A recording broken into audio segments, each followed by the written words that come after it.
This report includes graphic content. Viewer discretion is advised. Incredible video has surfaced from Houston. It shows police capturing a teenage burglary suspect last spring. It's causing outrage really all over the country and online. Now, they corner him, the cops, look at them there, kicking him on the ground. This is at a storage facility, and you can see what happens. As a result of this incident, 7 officers were fired, 4 of the 7 have been indicted, and 5 others were suspended or disciplined.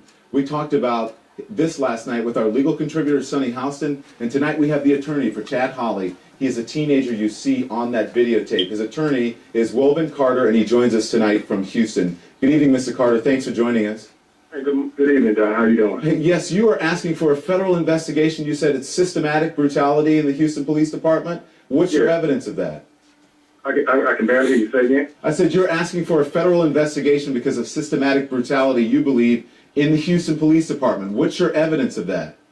Well, the number of complaints that I see that come into my office, as well as my other colleagues that practice defense law down here, we have multiple individuals who have injuries, evidence of injuries, and have witnesses to show that they were, at some point in time during their detention or arrest, that they were either assaulted or mishandled by the Houston police officers here. What's your reaction when you saw this videotape?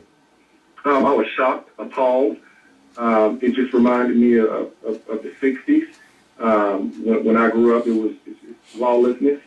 It seemed like these individuals were actually attacking him because of his race, and they wanted to take the law into their own hands and administer punishment. How's your client doing, Chad Hawley?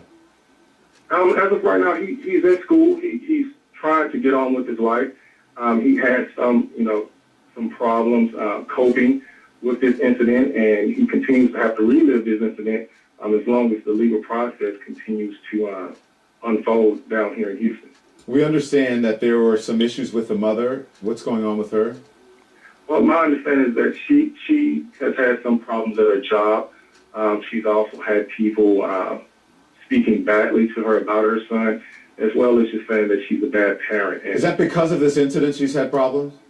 say again? That's because of this incident she had problems at her job? Absolutely, yes. Yeah. He was convicted, though, misdemeanor burglary, I believe, right? Well, he's a juvenile, so there's not a conviction. He was deemed to have engaged in delinquent conduct. So there's not a conviction on his record as of right now.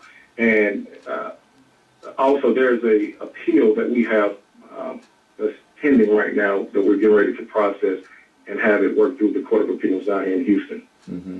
What would you like to see happen to the Houston police? What changes would you like to be made? Well, we need to first install some type of law. We need to go down to the legislature here in Texas.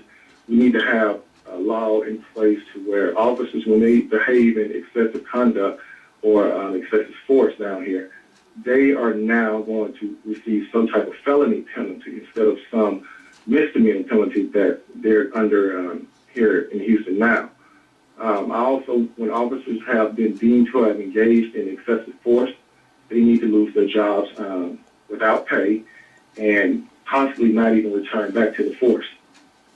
All right, Mr. Carter, I want to give our viewers the police reaction here. Houston Police Chief Charles McClellan Jr. says, quote, "I have already taken disciplinary action and will have no further comment until the last case is adjudicated and or appealed." And from the Houston Police Officers Union, this is a quote, "We have thousands of officers who do a great job every day and they're not involved in this. Police officers do the best job they can do. This is a case that has to be sorted out. It's serious and it's a reflection of the department."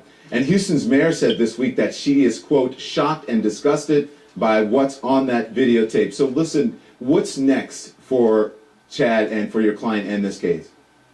Criminally, we're waiting for the Court of Appeals to bring back the permission for us to go ahead and finalize and follow through with his criminal appeal regarding his juvenile case. And my understanding is that he is also going to, depending on the outcome of the officer's cases, he may be pursuing some type of civil action.